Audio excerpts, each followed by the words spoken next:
बिस्मिल्लाहिर्रहमानिर्रहीम। आज 11वां रोज़ा है और आज से दूसरे अशरे का आगाज़ हो चुका है। ये दूसरा अशरा शुरू हो चुका है। हदीस में आता है कि दूसरा अशरा बख्शिश और मग़फ़िरत का है। इसमें अल्लाह तबारक व तआला की बख्शिश और मग़फ़िरत बंदों पर आम होती है।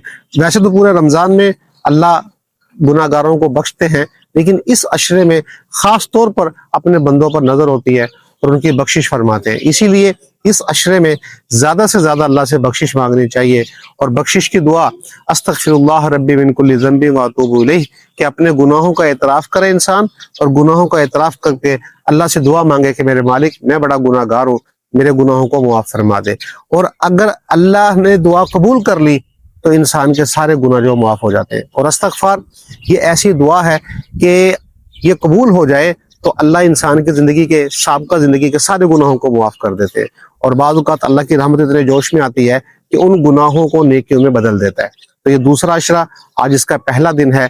ये 10 दिन इसमें कसरत से इस्तग़फ़ार मांगे, अल्लाह से अपने गुनाहों की माफ़ी मांगे, अल्लाह से दुआ करें, इल्तिजाएं करें कि अल्लाह हमारे गुनाहों को मुआफ़ फरमाए। और ख़ास तौर पर सहरी और अफ्तारी में दुआ का एहतमाम करें और इसमें ये इस्तग़फ़ार कसरत से पढ़ें।